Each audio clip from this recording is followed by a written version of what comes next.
Hallelujah. ਸਭ ਨੂੰ ਜੈ ਮਸੀਹ ਦੀ। ਸਭ ਤੋਂ ਪਹਿਲਾਂ ਅਸੀਂ ਪ੍ਰਭੂ ਦਾ ਧੰਨਵਾਦ ਕਰਦੇ ਹਾਂ ਅੱਜ ਦੇ ਇਸ ਸੁੰਦਰ ਸਮੇਂ ਦੇ ਲਈ ਕਿ ਪ੍ਰਭੂ ਨੇ ਇੱਕ ਵਾਰ ਫੇਰ ਸਾਨੂੰ ਆਪਣੇ ਕਦਮਾਂ ਦੇ ਵਿੱਚ ਇਕੱਠੇ ਹੋਣ ਦਾ ਮੌਕਾ ਦਿੱਤਾ ਆ।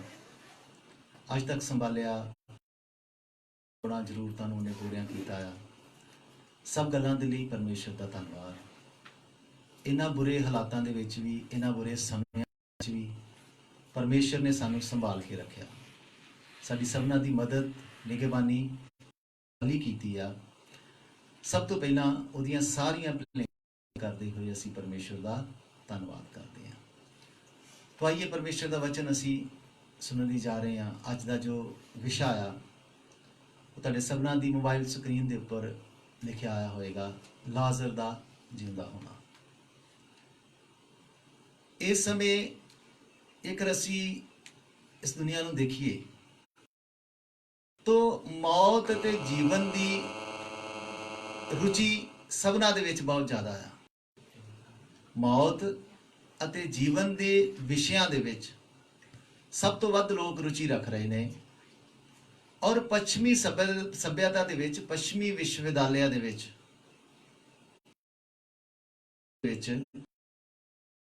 ਤੇ ਨਰਕ ਦੇ ਵਿਸ਼ਿਆਂ ਤੇ ਸ਼ੋਧ ਬਹੁਤ ਜ਼ਿਆਦਾ ਵੱਧ ਗਈ ਆ। ਔਰ ਕੁਝ ਲੋਕ ਨਰਕ ਦੇ ਵਿਸ਼ਿਆਂ ਨੂੰ ਵੀ ਪੜ੍ਹਨ ਲਈ ਤਿਆਰੀ ਕਰ ਰਹੇ ਨੇ। ਭਾਵ ਕਿ ਲੋਕ ਮੌਤ ਔਰ ਜੀਵਨ ਦੀ ਨੇ ਜਾਣਨ ਦੇ ਲਈ ਕਿ ਇਹ ਜੀਵਨ ਮਰਨ ਹੈ ਕੀ। ਇੱਥੋਂ ਤੱਕ ਮੈਂ ਦੇਖਦਾ ਹਾਂ, ਇੱਕ ਵਾਰ ਮੈਂ ਪੜ੍ਹਿਆ ਕਿ ਇੱਕ ਸੰਸਥਾ ਆ ਔਰ ਉਹਨੇ ਦਾਅਵਾ ਕੀਤਾ, ਇੰਗਲੈਂਡ ਦੀ ਇੱਕ ਸੰਸਥਾ ਹੈ, ਕਿ ਤੁਸੀਂ 10,000 ਪਾਉਂਡ ਜਮ੍ਹਾਂ ਤਾਂ ਸਾਡੀ ਕੰਪਨੀ ਤੁਹਾਨੂੰ ਇੱਕ ਸੀਕ੍ਰੇਟ ਕੋਡ ਦੇਵੇਗੀ ਤੇ ਬੇਸ਼ੱਕ ਤੁਸੀਂ ਮਰ ਵੀ ਜਾਓ ਤੇ ਦੁਬਾਰਾ ਜਦੋਂ ਤੁਹਾਡਾ ਜਨਮ ਹੋਵੇਗਾ ਨਾ ਤੇ ਅਸੀਂ ਤੁਹਾਨੂੰ ਕਿਸੇ ਨਾ ਕਿਸੇ ਤਰੀਕੇ ਨਾਲ ਲੱਭ ਲਵਾਂਗੇ। ਔਰ ਜਿੰਨਾ ਵੀ ਪੈਸਾ 10,000 ਪਾਉਂਡ ਜਮ੍ਹਾਂ ਕਰਾਇਆ ਤੇ ਜਦੋਂ ਤੱਕ ਤੁਹਾਡਾ ਇਹ ਸਮਾਂ ਹੋਵੇਗਾ, ਜਿੰਨਾ ਲੰਬਾ ਸਮਾਂ ਤੁਸੀਂ ਮਰੇ ਰਹੋਗੇ, ਉਹਨਾਂ ਵੱਧ ਤੁਹਾਨੂੰ ਇੰਟਰਸਟ ਦੇ ਸਮੇਤ ਪੈਸਾ ਮਿਲੇਗਾ। ਮਤਲਬ ਕਿ ਐਸੀਆਂ ਗੱਲਾਂ ਸਭ ਬੇਬੁਨਿਆਦ ਗੱਲਾਂ ਨੇ। ਲੋਕ ਅਲੱਗ-ਅਲੱਗ ਤਰੀਕੇ ਦੇ ਨਾਲ ਮੌਤ ਦੇ ਇਸ ਰਹੱਸ ਨੂੰ ਸਮਝਣ ਦੀ ਕੋਸ਼ਿਸ਼ ਕਰ ਰਹੇ ਨੇ। ਪਰ ਇਸ ਮੌਤ ਤੇ ਫਤਹ ਪਾਉਣ ਵਾਲਾ ਇੱਕ ਹੀ ਨਾਮ ਆ, ਉਹ ਨਾਮ ਆ ਪ੍ਰਭੂ ਯਿਸੂ ਮਸੀਹ ਨਾਮ। ਅੱਜ ਇਸ ਲਾਜ਼ਰ ਦੀ ਇਸ ਜ਼ਿੰਦਾ ਹੋਣ ਦੀ ਘਟਨਾ ਦੇ ਦੁਆਰਾ ਅਸੀਂ ਵੇਖਾਂਗੇ ਕਿ ਪਰਮੇਸ਼ਰ ਨੇ, ਪ੍ਰਭੂ ਯਿਸੂ ਮਸੀਹ ਨੇ ਕਿਸ ਤਰ੍ਹਾਂ ਮੌਤ ਤੇ ਫਤਹ ਪਾਉਣ ਦੀ ਸਾਨੂੰ ਇੱਕ ਯੋਜਨਾ ਦੱਸੀ ਆ। ਕਿਸ ਤਰੀਕੇ ਨਾਲ ਪਰਮੇਸ਼ਰ ਨੇ, ਜੋ ਸੱਚਮੁੱਚ ਜੋ ਅਸਲ ਪਰਮੇਸ਼ਰ ਦਾ ਕੰਮ ਸੀ ਕਿ ਸ਼ੈਤਾਨ ਦੇ ਦੁਆਰਾ ਮਾਰ ਦਿੱਤੇ ਗਏ ਲੋਕਾਂ ਨੂੰ, ਪਾਪ ਨੇ ਜਿਨ੍ਹਾਂ ਨੂੰ ਮਾਰ ਦਿੱਤਾ ਆ, ਪਾਪ ਦੇ ਦੁਆਰਾ ਜਿਨ੍ਹਾਂ ਤੇ ਮੌਤ ਦਾ ਦੰਡ ਹੋ ਗਿਆ ਆ, ਉਹਨਾਂ ਨੂੰ ਦੁਬਾਰਾ ਜੀਵਨ ਕਿਸ ਤਰ੍ਹਾਂ ਆਇਆ। ਤੋ ਅਸੀਂ ਜਦੋਂ ਇਸ ਚੀਜ਼ ਨੂੰ ਪੜ੍ਹਦੇ ਹਾਂ, ਲਾਜ਼ਰ ਨੂੰ ਜੋ ਆਇਆ, ਇਹ ਆਪਣੇ ਜੀ ਉੱਠਣ ਤੋਂ ਪਹਿਲਾਂ ਕੀਤਾ ਤੇ ਦੁਨੀਆ ਅੱਜ ਤੱਕ ਮੌਤ ਦਾ ਹੱਲ ਨਹੀਂ ਕੱਢ ਸਕੀ। ਦੁਨੀਆ ਸੋਚ ਰਹੀ ਆ, ਪਲਾਨ ਬਣਾ ਰਹੀ ਆ, ਲੋਕਾਂ ਨੂੰ ਐਜੂਕੇਸ਼ਨ ਦੇ ਰਹੀ ਆ, ਪਰ ਅੱਜ ਤੱਕ ਮੌਤ ਦੇ ਕਿਸੇ ਵੀ ਵਿਸ਼ੇ ਦਾ ਉਹ ਹੱਲ ਨਹੀਂ ਕੱਢ ਸਕੀ। ਅੱਜ ਤੋਂ 2000 ਸਾਲ ਪਹਿਲਾਂ ਮਸੀਹ ਆਇਆ ਜਿਨੇ ਉਸ ਮੌਤ ਦੇ ਮਸਲੇ ਨੂੰ ਹੱਲ ਕਰ ਦਿੱਤਾ। ਦੁਨੀਆ ਅਸਲ 'ਚ ਮੌਤ ਕਿਹਨੂੰ ਸਮਝਦੀ ਆ? ਦੁਨੀਆ ਮੌਤ ਸਮਝਦੀ ਆ ਇਸ ਸਰੀਰ ਦੇ ਡੈਡ ਹੋ ਜਾਣ ਨੂੰ, ਪਰ ਇਹ ਮੌਤ ਨਹੀਂ ਆ। ਅਸਲੀ ਮੌਤ ਆ ਜਦੋਂ ਸਾਡੀ ਆਤਮਾ ਨਰਕ ਦੇ ਵਿੱਚ ਚਲੀ ਜਾਵੇ। ਉਹ ਹਮੇਸ਼ਾ ਹਮੇਸ਼ਾ ਸਦੀਪ ਕਾਲ ਤੱਕ ਉਹ ਨਰਕ ਦੇ ਵਿੱਚ ਹੀ ਰਹੇਗੀ, ਨਰਕ ਦੇ ਵਿੱਚ ਹੀ ਸੜਦੀ ਰਹੇਗੀ। ਪਰ ਜੇਕਰ ਇਸ ਦੂਸਰੀ ਮੌਤ ਦਾ, ਜਿਹਨੂੰ ਅਸੀਂ ਅਸਲ 'ਚ ਇਹਦਾ ਸਹੀ ਇੰਤਜ਼ਾਮ ਜਾਂ ਇਹਦਾ ਹੱਲ ਨਹੀਂ ਕੀਤਾ ਗਿਆ ਤੇ ਫਿਰ ਅਸੀਂ ਇਸ ਦੁਨੀਆ ਦੇ ਸਭ ਤੋਂ ਤਰਸਵਾਨ ਮਨੁੱਖ ਹਾਂ, ਕਿਉਂਕਿ ਇਸ ਮੌਤ ਯਿਸੂ ਮਸੀਹ ਖੁਦ 2000 ਸਾਲ ਪਹਿਲੇ ਆ ਗਿਆ ਸੀ। ਅਸੀਂ ਜਦੋਂ ਵਚਨ ਨੂੰ ਦੇਖਦੇ ਹਾਂ, ਪ੍ਰਭੂ ਯਿਸੂ ਮਸੀਹ ਨੇ ਆਪਣੇ ਜੀਵਨ ਕਾਲ ਦੇ ਵਿੱਚ 3 ਮੁਰਦਿਆਂ ਨੂੰ, ਇੱਕ ਬੇਟਾ ਜਿਹਨੂੰ ਦਫਨਾਉਣ ਜਿੰਦਾ ਕੀਤਾ, ਇੱਕ ਸੀ ਜੈਰਸ ਦੀ ਬੇਟੀ ਜਿਹਨੂੰ ਦਫਨਾਉਣ ਦੀ ਕਿਰਿਆ ਸ਼ੁਰੂ ਹੋਣ ਤੋਂ ਪਹਿਲਾਂ ਜਿੰਦਾ ਕੀਤਾ, ਔਰ ਇੱਕ ਸੀ ਯਿਸੂ ਮਸੀਹ ਦਾ ਮਿੱਤਰ ਲਾਜ਼ਰ ਜਿਹਦੇ ਬਾਰੇ ਅੱਜ ਅਸੀਂ ਪੜ੍ਹਨ ਲਈ ਜਾ ਰਹੇ ਹਾਂ। ਇਹਨੂੰ ਲਗਭਗ ਅੱਧੇ ਹਫ਼ਤੇ ਦਾ ਮਰਿਆ ਹੋਇਆ ਇਸ ਇਨਸਾਨ ਨੂੰ ਵੀ ਕੀ ਕੀਤਾ, ਉਹਨੇ ਜਿੰਦਾ ਕੀਤਾ। ਮਤਲਬ ਇਹਨੂੰ ਦਫਨਾਏ ਜਾਣ ਤੋਂ ਬਾਅਦ, ਇੱਕ ਨੂੰ ਦਫਨਾਉਣ ਲੱਗਿਆ, ਇੱਕ ਨੂੰ ਦਫਨਾਉਣ ਦੀ ਕਿਰਿਆ ਸ਼ੁਰੂ ਕਰਨ ਲੱਗਿਆ, ਔਰ ਇੱਕ ਨੂੰ ਦਫਨਾਏ ਜਾਣ ਤੋਂ ਬਾਅਦ ਜਿੰਦਾ ਕੀਤਾ। ਮਤਲਬ ਇੱਕ ਨੂੰ ਮਰਿਆ ਨੂੰ ਹਜੇ ਅੱਧਾ ਪੌਣਾ ਘੰਟਾ ਹੋਇਆ ਸੀ, ਉਹਨੂੰ ਜਿੰਦਾ ਕੀਤਾ। ਇੱਕ ਨੂੰ ਅੱਧੇ ਦਿਨ ਤੋਂ ਵੱਧ ਹੋ ਗਿਆ ਸੀ, ਉਹਨੂੰ ਜਿੰਦਾ ਕੀਤਾ। ਇੱਕ ਨੂੰ ਅੱਧੇ ਹਫ਼ਤੇ ਤੋਂ ਜ਼ਿਆਦਾ ਹੋ ਗਿਆ ਸੀ, ਉਹਨਾਂ ਨੂੰ ਜਿੰਦਾ ਕੀਤਾ। ਇਹ ਪੜ੍ਹਦੇ ਆ ਇਸ ਲਾਜ਼ਰ ਦੇ ਜੀਵਨ ਦੇ ਵਿੱਚ ਪਰਮੇਸ਼ਰ ਨੇ ਕਿਸ ਤਰੀਕੇ ਦੇ ਨਾਲ ਕੰਮ ਕੀਤਾ। ਲਾਜ਼ਰ ਨੂੰ ਕੀ ਸਿਖਾਇਆ, ਲਾਜ਼ਰ ਦੀਆਂ ਭੈਣਾਂ ਨੂੰ ਕੀ ਸਿਖਾਇਆ, ਉੱਥੋਂ ਦੇ ਲੋਕਾਂ ਨੂੰ ਕੀ ਸਿਖਾਇਆ, ਤੇ ਸਾਨੂੰ ਇਸ ਵਚਨ ਦੇ ਦੁਆਰਾ ਪਰਮੇਸ਼ਰ ਕੀ ਸਿਖਾਉਣ ਲਈ ਜਾ ਰਹੇ ਹਾਂ। ਇਹ ਸਿਰਫ ਕਹਾਣੀ, ਲਾਜ਼ਰ ਦੇ ਜਿੰਦਾ ਹੋਣ ਦੀ ਕਹਾਣੀ ਸਿਰਫ ਅਸੀਂ ਯਹੋਨਾ ਦੀ ਅੰਜੀਲ 'ਚ ਹੀ ਪੜ੍ਹਦੇ ਹਾਂ, ਔਰ ਇਹ ਸਭ ਤੋਂ ਲੰਬੀ ਲਿਖੀ ਗਈ ਆ। ਕੋਈ ਵੀ ਐਡਾ ਲੰਬਾ ਚਮਤਕਾਰ ਜਾਂ ਚਿੰਨ੍ਹ ਨਹੀਂ ਲਿਖਿਆ ਗਿਆ ਜਿੰਨਾ ਲੰਮਾ ਇਹ ਲਿਖਿਆ ਗਿਆ ਆ। ਔਰ ਪੜ੍ਹਦੇ ਅਸੀਂ ਯਹੋਨਾ ਦੀ ਇੰਜੀਲ 11 ਬਾਬ 1 ਵਚਨ ਤੋਂ ਪੜ੍ਹਨਾ ਸ਼ੁਰੂ ਕਰੀਏ ਜੀ। ਉਹਦੀ ਭੈਣ ਮਾਰਥਾ ਦੀ ਨਗਰੀ ਬੈਤਨੀਆ ਦਾ ਲਾਜ਼ਰ ਨਾਮੇ ਇੱਕ ਮਨੁੱਖ ਬਿਮਾਰ ਸੀ। ਲਿਖਾ ਮਰੀਅਮ ਤੇ ਮਾਰਥਾ ਦੀ ਨਗਰੀ ਬੈਤਨੀਆ ਪਿੰਡ ਦਾ ਲਾਜ਼ਰ ਜਿਹੜਾ ਕਿ ਉਹਨਾਂ ਦੋਨਾਂ ਦਾ ਭਰਾ ਸੀ, ਉਹ ਬਿਮਾਰ ਸੀ। ਹਾਂ, ਇਹ ਉਹ ਮਰੀਅਮ ਸੀ ਜਿਨ ਪ੍ਰਭੂ ਨੂੰ ਅਤਰ ਮਿਲਿਆ ਔਰ ਆਪਣੇ ਵਾਲਾਂ ਨਾਲ ਉਹਦੇ ਚਰਨ ਪੂੰਝੇ ਸਨ। ਕਹਿੰਦੀ ਇਹ ਉਹ ਮਰੀਅਮ ਸੀ ਜਿਹਨੇ ਯਿਸੂ ਮਸੀਹ ਨੂੰ ਅਤਰ ਮਿਲਿਆ ਸੀ ਤੇ ਆਪਣੇ ਵਾਲਾਂ ਦੇ ਨਾਲ ਕੀ ਕੀਤਾ ਸੀ, ਉਹਦੇ ਚਰਨਾਂ ਨੂੰ ਪੂੰਝਿਆ ਸੀ। ਹਾਂਜੀ, ਉਸੇ ਦਾ ਭਰਾ ਲਾਜ਼ਰ ਬਿਮਾਰ ਸੀ, ਇਸ ਲਈ ਦੋਹਾਂ ਭੈਣਾਂ ਨੇ ਉਹਨੂੰ ਕਿਹਾ ਭੇਜਿਆ। ਉਹਨਾਂ ਨੇ ਦੋਹਾਂ ਭੈਣਾਂ ਨੇ ਯਿਸੂ ਮਸੀਹ ਨੂੰ ਇੱਕ ਸੁਨੇਹਾ ਭੇਜਿਆ ਆ। ਹਾਂ, ਕਿ ਪ੍ਰਭੂ ਜੀ ਵੇਖ, ਜਿਸ ਨਾਲ ਤੂੰ ਹਿੱਤ ਕਰਦਾ ਸੈਂ ਸੋ ਬਿਮਾਰ ਹੈ। ਹਾਂ, ਯਿਸੂ ਨੇ ਸੁਣ ਕੇ ਕਿਹਾ, ਇਹ ਬਿਮਾਰੀ ਮੌਤ ਦੀ ਨਹੀਂ, ਹਾਂ, ਸਗੋਂ ਪਰਮੇਸ਼ਰ ਦੀ ਵਡਿਆਈ ਦੇ ਨਿਮਿਤ ਹੈ। ਉਸ ਸਮੇਂ ਯਿਸੂ ਮਸੀਹ ਯਰੂਸ਼ਲਮ ਦੇ ਵਿੱਚ ਆ। ਯਰੂਸ਼ਲਮ ਤੋਂ ਬੈਤਨੀਆ ਕੋਈ 2 ਕਿਲੋਮੀਟਰ ਦੀ ਦੂਰੀ ਤੇ ਆ, ਜ਼ਿਆਦਾ ਸਫ਼ਰ ਨਹੀਂ ਹੈ ਉੱਥੋਂ ਦਾ। 2 ਕਿਲੋਮੀਟਰ ਦੂਰ ਆ। ਯਿਸੂ ਮਸੀਹ ਨੂੰ ਸੁਨੇਹਾ ਮਿਲ ਕਿ ਪ੍ਰਭੂ ਯਿਸੂ ਜੀ, ਤੁਹਾਡਾ ਮਿੱਤਰ ਲਾਜ਼ਰ ਜੋ ਮਰੀਅਮ ਤੇ ਮਾਰਥਾ ਦਾ ਭਰਾ ਆ ਔਰ ਬੈਤਨੀਆ ਦਾ ਰਹਿਣ ਵਾਲਾ ਆ, ਉਹ ਬਿਮਾਰ ਆ। ਔਰ ਯਿਸੂ ਮਸੀਹ ਕੀ ਕਹਿੰਦੇ ਨੇ? ਹਾਂਜੀ, ਯਿਸੂ ਨੇ ਸੁਣ ਕੇ ਕਿਹਾ, ਇਹ ਬਿਮਾਰੀ ਮੌਤ ਦੀ ਨਹੀਂ। ਯਿਸੂ ਨੇ ਕਿਹਾ ਇਹ ਬਿਮਾਰੀ ਮੌਤ ਦੀ ਨਹੀਂ ਆ, ਸਗੋਂ ਪਰਮੇਸ਼ਰ ਦੀ ਵਡਿਆਈ ਦੇ ਨਿਮਿਤ ਹੈ। ਸਗੋਂ ਪਰਮੇਸ਼ਰ ਦੀ। ਕਿ ਜਦੋਂ ਸੁਨੇਹਾ ਮਿਲਿਆ ਆ ਤਾਂ ਯਿਸੂ ਮਸੀਹ ਕੀ ਕਹਿੰਦੇ ਨੇ? ਕਹਿੰਦੇ ਇਹ ਬਿਮਾਰੀ ਮੌਤ ਦੀ ਨਹੀਂ ਆ, ਹਾਲਾਂਕਿ ਮੌਤ ਹੋ ਗਈ ਉਹਦੀ। ਇਹ ਬਿਮਾਰੀ ਮੌਤ ਦੀ ਨਹੀਂ ਆ, ਬਲਕਿ ਇਸ ਬਿਮਾਰੀ ਦੇ ਨਾਲ ਪਰਮੇਸ਼ਰ ਦੇ ਨਾਮ ਨੂੰ ਕੀ ਮਿਲੇਗੀ? ਵਡਿਆਈ ਮਿਲੇਗੀ। ਮੇਰੇ ਪਿਆਰਿਓ, ਯਾਦ ਰੱਖੋ, ਤੁਹਾਡੇ ਜੀਵਨ 'ਚ ਆਉਣ ਵਾਲੀਆਂ ਮੁਸੀਬਤਾਂ, ਤੁਹਾਡੇ ਜੀਵਨ 'ਚ ਆਉਣ ਵਾਲੀਆਂ ਮੁਸ਼ਕਲਾਂ, ਤੁਹਾਡੇ ਜੀਵਨ 'ਚ ਆਉਣ ਵਾਲੀਆਂ ਬਿਮਾਰੀਆਂ ਸਾਰੀਆਂ ਮੌਤ ਦਾ ਕਾਰਨ ਨਹੀਂ ਹੁੰਦੀਆਂ, ਸਾਰੀਆਂ ਤੁਹਾਡੇ ਨੁਕਸਾਨ ਦਾ ਕਾਰਨ ਨਹੀਂ ਹੁੰਦੀਆਂ। ਕੁਝ ਬਿਮਾਰੀਆਂ ਦੇ ਨਾਲ, ਕੁਝ ਕਸ਼ਟਾਂ ਦੇ ਨਾਲ, ਕੁਝ ਮੁਸੀਬਤਾਂ ਦੇ ਨਾਲ ਯਹੋਵਾ ਪਰਮੇਸ਼ਰ ਦੇ ਨਾਮ ਨੂੰ ਵੀ ਵਡਿਆਈ ਮਿਲਦੀ ਆ। ਐਵੇਂ ਆਪਣੇ ਜੀਵਨ 'ਚ ਆਉਣ ਵਾਲੀਆਂ ਬਿਮਾਰੀਆਂ ਤੋਂ ਪਰੇਸ਼ਾਨ ਨਾ ਹੁੰਦੇ ਰਿਹਾ ਕਰੋ। ਐਵੇਂ ਹਰ ਗੱਲ ਦੇ ਲਈ ਪਰਮੇਸ਼ਰ ਦੇ ਉੱਤੇ ਦੋਸ਼ ਨਾ ਲਾਉਂਦੇ ਰਿਹਾ ਕਰੋ। ਪ੍ਰਭੂ ਇਹ ਕੀ ਕਰਤਾ, ਪ੍ਰਭੂ ਇਹ ਕਿਉਂ ਹੋ ਗਿਆ, ਆ ਕੀ ਚੱਲ ਰਿਹਾ ਆ। ਅੱਜ ਵੀ ਇਹ ਜਿਹੜੀ ਕਰੋਨਾ ਵਾਇਰਸ ਦੀ ਬਿਮਾਰੀ ਆ ਨਾ,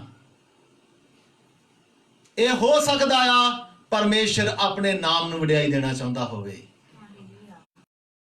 ਜ਼ਰੂਰਤ ਨਹੀਂ ਆ ਤੁਹਾਨੂੰ ਮੈਨੂੰ ਆਸ ਰੱਖਦੇ ਆ, ਉਹਨਾਂ ਨੂੰ ਆਪਣੀ ਹੱਥ ਦੀ ਹਥੇਲੀ ਤੇ ਉਕਰਿਆ ਹੋਇਆ ਆ।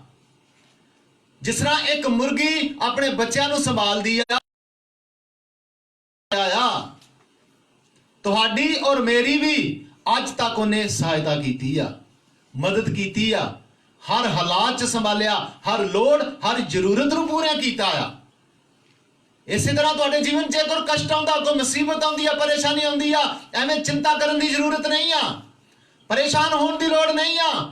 ਤੁਹਾਡੀਆਂ ਬਿਮਾਰੀਆਂ, ਤੁਹਾਡੀਆਂ ਪਰੇਸ਼ਾਨੀਆਂ ਕਿਸੇ ਮੁਸ਼ਕਲ ਦੇ ਜਾਂ ਕਿਸੇ ਮੁਸ਼ਕਲ ਦੇ ਲਈ ਨਹੀਂ ਆ, ਜਾਂ ਤੁਹਾਨੂੰ ਪਰੇਸ਼ਾਨ ਕਰਨ ਦੇ ਲਈ ਨਹੀਂ ਆ। ਹੋ ਸਕਦਾ ਤੁਹਾਡੀਆਂ ਬਿਮਾਰੀਆਂ ਪਰਮੇਸ਼ਰ ਦੇ ਨਾਮ ਨੂੰ ਉੱਚਾ ਕਰਨ ਦੇ ਲਈ ਹੋਣ।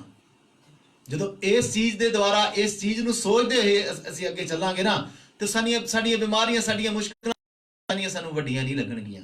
ਸਾਡੀਆਂ ਮੁਸ਼ਕਲਾਂ ਸਾਨੂੰ ਡਰਾਉਣਗੀਆਂ ਨਹੀਂ, ਬਲਕਿ ਅਸੀਂ ਹੋਰ ਵੀ ਆਨੰਦ ਦੇ ਨਾਲ ਉਹਨਾਂ ਚੀਜ਼ਾਂ ਦੇ ਵਿੱਚੋਂ ਲੰਘਦੇ ਜਾਵਾਂਗੇ। ਤੋਂ ਲਿਖਿਆ, ਪ੍ਰਭੂ ਯਿਸੂ ਮਸੀਹ ਨੇ ਕਿਹਾ, ਇਹ ਬਿਮਾਰੀ ਮੌਤ ਦਾ ਕਾਰਨ ਨਹੀਂ ਆ। ਇਹ ਬਿਮਾਰੀ ਪੜ੍ਹਦੀ, ਯਿਸੂ ਨੇ ਸੁਣ ਕੇ ਕਿਹਾ, ਇਹ ਬਿਮਾਰੀ ਮੌਤ ਦੀ ਨਹੀਂ, ਇਹ ਬਿਮਾਰੀ ਮੌਤ ਦੀ ਨਹੀਂ, ਸਭੋ ਪਰਮੇਸ਼ਰ ਦੇ ਵਡਿਆਈ ਦੇ ਲਈ ਹੈ। ਹਾਂਜੀ, ਜੋ ਇਸ ਤੋਂ ਪਰਮੇਸ਼ਰ ਦੇ ਪੁੱਤਰ ਦੀ ਵਡਿਆਈ ਹੋਵੇ। ਹਾਲੇਲੂਇਆ। ਤਾਂ ਕਿ ਇਹਦੇ ਤੋਂ ਪਰਮੇਸ਼ਰ ਦੇ ਪੁੱਤਰ ਦੀ ਕੀ ਹੋਵੇ?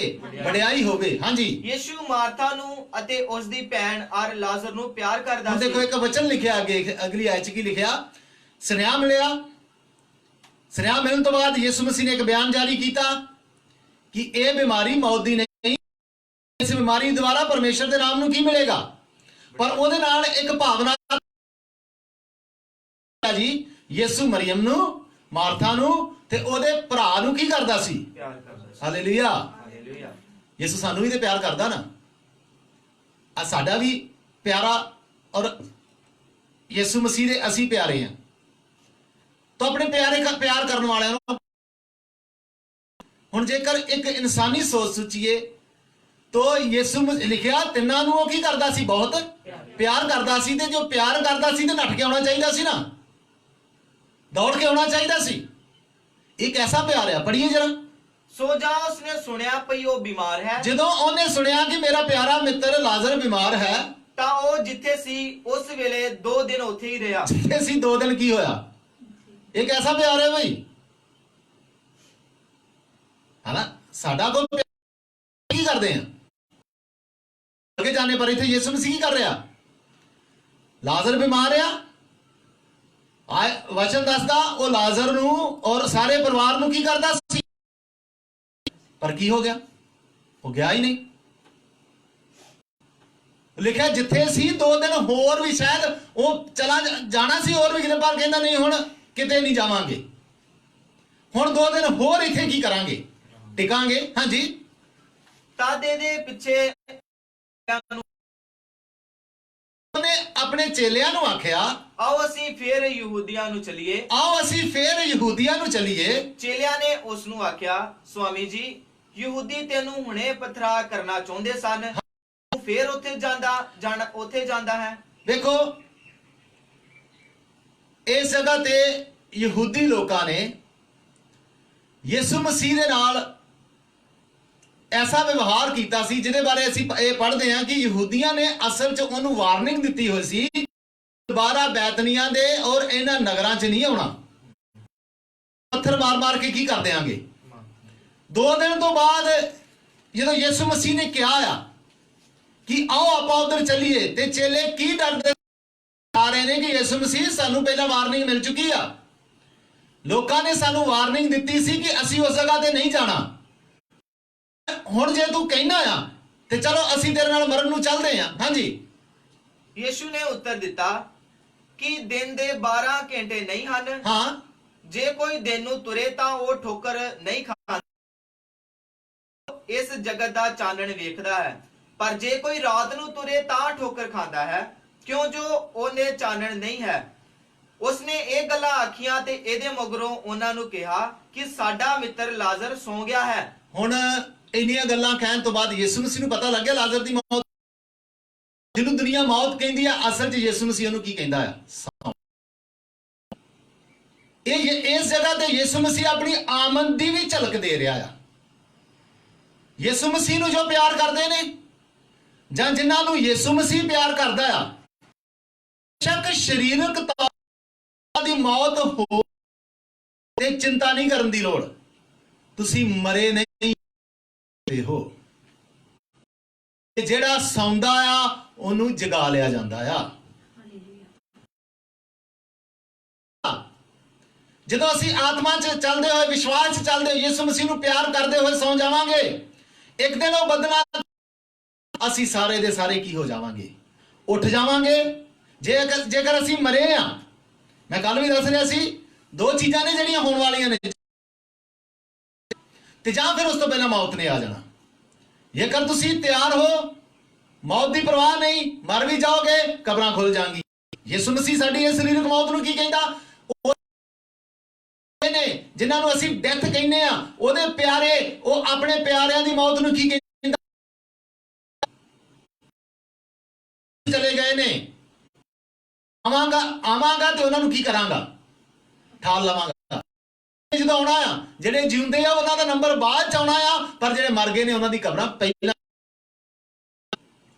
ਇਸ ਲਈ ਮੇਰੇ ਪਿਆਰਿਓ, ਯਿਸੂ ਮਸੀਹ ਨੂੰ ਪਿਆਰ ਕਰਦੇ ਰਹੀਏ। ਯਿਸੂ ਮਸੀਹ ਨੂੰ ਪਿਆਰ ਕਰਨ ਤੋਂ ਬਾਅਦ ਯਿਸੂ ਮਸੀਹ ਕੀ ਕਹਿੰਦਾ? ਜਿਹੜਾ ਮੈਨੂੰ ਪਿਆਰ ਕਰਦਾ ਹੈ, ਮੈਂ ਵੀ ਕੀ ਕਰਦਾ? ਉਹਨੂੰ ਪਿਆਰ ਕਰ। ਮੇਰੇ ਪਿਆਰਿਓ, ਜੇਕਰ ਯਿਸੂ ਮਸੀਹ ਨੂੰ ਤੁਸੀਂ ਪਿਆਰ ਕਰਦੇ ਹੋ, ਉਹਨੂੰ ਕੀ ਆ? ਉਹਨੂੰ ਪਿਆਰ ਕਰਨ ਦਾ ਮਤਲਬ ਉਹਦੇ ਵਚਨਾਂ ਨੂੰ ਮੰਨਦੇ ਹੋ, ਉਹਦੀ ਹਰ ਆਗਿਆ ਨੂੰ, ਉਹਦੀ ਮਰਜ਼ੀ ਨੂੰ ਪੂਰਾ ਕਰਦੇ ਹੋ, ਕਦੇ ਵੀ ਉਹਦੀ ਮਰਜ਼ੀ ਦੇ ਖਿਲਾਫ ਨਹੀਂ ਜਾਂਦੇ। ਤੇ ਜਿਹੜੇ ਉਹਨੂੰ ਪਿਆਰ ਕਰਦੇ ਨੇ, ਉਹ ਸਿਰਫ ਤੇ ਸੌਂ ਕੀ ਕਰ ਲਿਆ ਜਾਂਦਾ ਹੈ? ਹੁਣ ਇੱਕ ਗੱਲ, ਯਿਸੂ ਮਸੀਹ ਲੇਟ ਕਿਉਂ ਆਇਆ? ਯਿਸੂ ਮਸੀਹ ਨੇ ਦੇਰੀ ਕਿਉਂ ਕੀਤੀ? ਕਿਉਂਕਿ ਵਚਨ ਕਹਿੰਦਾ ਆ, ਸਭ ਤੋਂ ਜ਼ਰੂਰੀ ਗੱਲ ਆ, ਯਿਸੂ ਮਸੀਹ ਉਹਨਾਂ ਨੂੰ ਪਿਆਰ ਕਰਦਾ ਸੀ, ਜਲਦੀ ਆ ਸਕਦਾ ਸੀ, ਪਰ ਯਿਸੂ ਮਸੀਹ ਆਉਣ ਦਾ ਕਾਰਨ ਸਭ ਤੋਂ ਜ਼ਰੂਰੀ ਇਹ ਹੈ, ਉਦੇਸ਼ ਪਰਮੇਸ਼ਰ ਦੀ ਮਰਜ਼ੀ ਪੂਰੀ ਹੋਣੀ ਆ, ਨਾ ਕਿ ਸਾਡੀ। ਯਾਦ ਰੱਖਿਓ, ਪਰਮੇਸ਼ਰ ਦੀ ਮਰਜ਼ੀ ਪਹਿਲਾਂ, ਸਾਡੀਆਂ ਜ਼ਰੂਰਤਾਂ। ਉਸ ਸਮੇਂ ਉਸ ਪਰਿਵਾਰ ਦੀ ਸਭ ਤੋਂ ਵੱਡੀ ਜ਼ਰੂਰਤ ਸੀ, ਯਿਸੂ ਮਸੀਹ ਆਏ, ਇਸ ਬਿਮਾਰ ਲਾਜ਼ਰ ਨੂੰ ਕੀ ਕਰੇ? ਚੰਗਾ। ਯਿਸੂ ਮਸੀਹ ਨਹੀਂ ਆਇਆ। ਪਰਮੇਸ਼ਰ ਦੀ, ਯਿਸੂ ਮਸੀਹ ਦੀ ਕੋਈ ਹੋਰ ਯੋਜਨਾ ਆ। ਸਭ ਤੈਨੂੰ ਹੁਣੇ ਪਥਰਾ ਕਰਨਾ ਚਾਹੁੰਦੇ ਸਨ, ਹਾਂ, ਅਤੇ ਤੂੰ ਫੇਰ ਉੱਥੇ ਜਾਂਦਾ ਹੈ। ਯਿਸੂ ਨੇ ਉੱਤਰ ਦਿੱਤਾ ਕਿ ਦਿਨ ਭਰ ਦੇ 12 ਘੰਟੇ ਨਹੀਂ ਹਨ। ਜੇ ਕੋਈ ਦਿਨ ਨੂੰ ਨਹੀਂ ਖਾਂਦਾ, ਕਿਉਂ ਜੋ ਉਹ ਇਸ ਜਗਤ ਦਾ ਚਾਨਣ ਵੇਖਦਾ ਹੈ, ਪਰ ਜੇ ਕੋਈ ਰਾਤ ਨੂੰ ਤੁਰੇ ਤਾਂ ਠੋਕਰ ਖਾਂਦਾ ਹੈ। ਹਾਂ, ਸਭ ਤੋਂ ਜ਼ਰੂਰੀ ਆ ਪਰਮੇਸ਼ਰ ਦੀ ਮਰਜ਼ੀ, ਨਾ ਕਿ ਸਾਡੀ ਜ਼ਰੂਰਤ।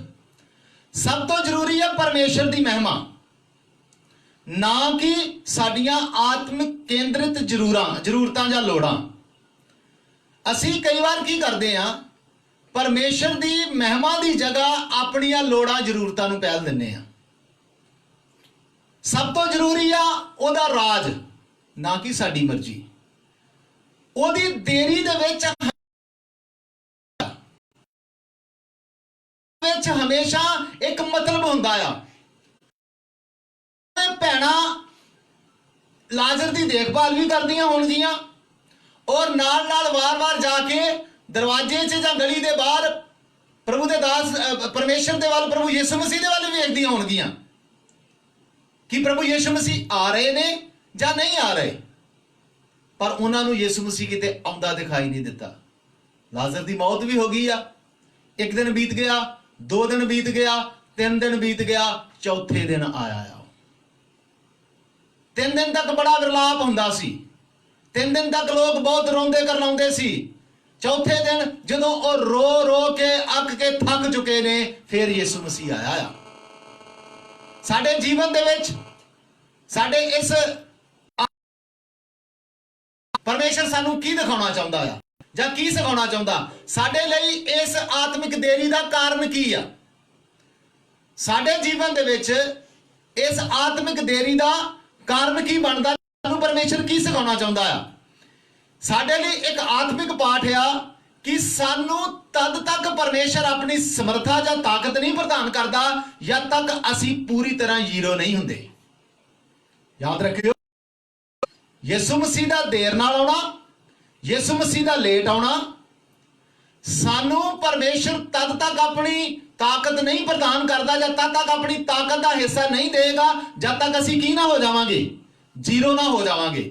ਲਾਜ਼ਰ ਦੀ ਬਿਮਾਰੀ ਤੇ ਕਿਉਂ ਨਹੀਂ ਆਇਆ? ਉਹ ਬਿਮਾਰ ਬੰਦੇ 'ਚ ਹਜੇ ਵੀ ਬਿਮਾਰ ਬੰਦਾ ਕੁਝ ਨਾ ਕੁਝ ਕਰ ਸਕਦਾ, ਹੱਥ ਪੈਰ ਹਿਲਾ ਸਕਦਾ ਆ। ਕਦੋਂ ਆਇਆ ਉਹ? ਜਦੋਂ ਲਾਜ਼ਰ ਬਿਲਕੁਲ ਕੀ ਹੋ ਗਿਆ? ਮਰ ਗਿਆ। ਆਸਾਂ ਵੀ ਸਾਰੀਆਂ ਖਤਮ ਹੋ ਗਈਆਂ। ਯਿਸੂ ਮਸੀਹ ਉਹਨੇ ਜਦੋਂ ਕਹਿਣਾ ਕਬਰ ਤੇ ਚਲੀਏ ਤਾਂ ਲੋਕਾਂ ਦਾ ਕੀ ਬਿਆਨ? ਕਹਿੰਦੇ ਹੁਣ ਤੇ ਉਹਦੇ ਵਿੱਚ ਕੀ ਆ ਗਈ ਹੋਏਗੀ? ਹੁਣ ਤੇ ਉਹਦੀ ਲਾਸ਼ ਵੀ ਕੀ ਕਰ ਗਈ ਹੋਵੇਗੀ? ਸੜ ਚੁੱਕੀ ਹੋਵੇਗੀ। ਪ੍ਰਭੂ ਅਸਲ 'ਚ ਸਾਡੇ ਮਰਨ ਦਾ ਇੰਤਜ਼ਾਰ ਕਰਦਾ। ਜੇ ਉਹਨੇ ਸਾਨੂੰ ਆਪਣੀ ਤਾਕਤ ਪ੍ਰਦਾਨ ਕਰਨੀ ਆ ਨਾ, ਸਾਡੇ ਮਰਨ ਦਾ ਕੀ ਕਰਦਾ ਆ ਉਹ? ਪਰਮੇਸ਼ਰ ਦੇਖਦਾ ਤੁਸੀਂ ਹਜੇ ਤੱਕ ਮਰੇ ਕਿ ਨਹੀਂ ਮਰੇ। ਕਹਿਣ ਤੋਂ ਮਤਲਬ ਜਦੋਂ ਅਸੀਂ ਬਪਤਿਸਮਾ ਲੈਨੇ ਆ, ਅਸਲ 'ਚ ਕੀ ਕਰਦੇ ਆ? ਅਸੀਂ ਉਦੋਂ ਮਰਦੇ ਆ, ਪਰ ਤਾਂ ਵੀ ਅਸੀਂ ਜਿੰਦੇ ਆ। ਪਾਪ ਕਰਨ 'ਚ ਜਿੰਦੇ ਆ, ਝੂਠ ਬੋਲਣ 'ਚ ਜਿੰਦੇ ਆ, ਅਲੱਗ-ਅਲੱਗ ਤਰੀਕੇ ਦੀਆਂ ਗਲਤੀਆਂ ਕਰਨ ਜਿੰਦੇ ਆ। ਮੇਰੇ ਪਿਆਰਿਓ, ਪਰਮੇਸ਼ਰ ਦੀ ਸਾਮਰਥ ਤਦ ਤੱਕ ਤੁਹਾਡੇ ਤੇ ਪ੍ਰਗਟ ਨਹੀਂ ਹੋਏਗੀ ਜਦ ਤੱਕ ਤੁਸੀਂ ਪੂਰੀ ਤਰ੍ਹਾਂ ਦੇ ਨਾਲ ਜ਼ੀਰੋ ਨਹੀਂ ਹੁੰਦੇ। ਤਾਂ ਹੀ ਤੇ ਪਰਮੇਸ਼ਰ ਲਿਖਿਆ, ਜਦ ਤੱਕ ਕੋਈ ਆਪਣਾ ਸਭ ਕੁਝ ਕੀ ਨਾ ਕਰੇ, ਨਾ ਤੇ ਅੱਗੇ ਮੇਰਾ ਚੇਲਾ ਨਾ ਤੇ ਅੱਗੇ। ਕਹਿਣ ਤੋਂ ਬਾਅਦ ਪਰਮੇਸ਼ਰ ਚਾਹੁੰਦਾ ਅਸੀਂ ਜ਼ੀਰੋ ਹੋ ਜਾਈਏ। ਜਦ ਤੱਕ ਅਸੀਂ ਇੱਕ ਉਂਗਲ ਉਠਾਉਣ ਦੇ ਯੋਗ ਨਹੀਂ ਨਾ, ਤਦ ਤੱਕ ਯਿਸੂ ਮਸੀਹ ਆਇਆ। ਉਦੋਂ ਆਇਆ ਆ ਜਦੋਂ ਲਾਜ਼ਰ ਉਂਗਲ ਵੀ ਉਠਾਉਣ ਦੇ ਯੋਗ। ਫਿਰ ਯਿਸੂ ਮਸੀਹ ਉਹਦੇ ਜੀਵਨ ਚ ਆਇਆ। ਪੌਲੁਸ ਕੀ ਕਹਿੰਦਾ? ਕਹਿੰਦਾ ਜਦੋਂ ਜਦੋਂ ਮੈਂ ਨਿਰਬਲ ਹੁੰਦਾ ਹਾਂ ਨਾ, ਤਦੋਂ ਤਦੋਂ ਮੈਂ ਕੀ ਹੁੰਦਾ ਆ? ਤਾਂ ਹੀ ਬਲਵਾਨ ਹੁੰਦਾ। ਯਾਦ ਰੱਖੋ, ਜੇਕਰ ਤੁਸੀਂ ਪਰਮੇਸ਼ਰ ਦੀ ਆਸ਼ੀਸ਼ ਪਾਉਣਾ, ਦੀ ਸਾਮਰਥ ਪਾਉਣਾ ਚਾਹੁੰਦੇ ਹੋ, ਖੁਦ ਨੂੰ ਨਿਰਬਲ, ਤੁਹਾਨੂੰ ਖੁਦ ਨੂੰ ਖਤਮ ਹੋਣਾ ਪਵੇਗਾ। ਸਾਡੀਆਂ ਸਾਰੀਆਂ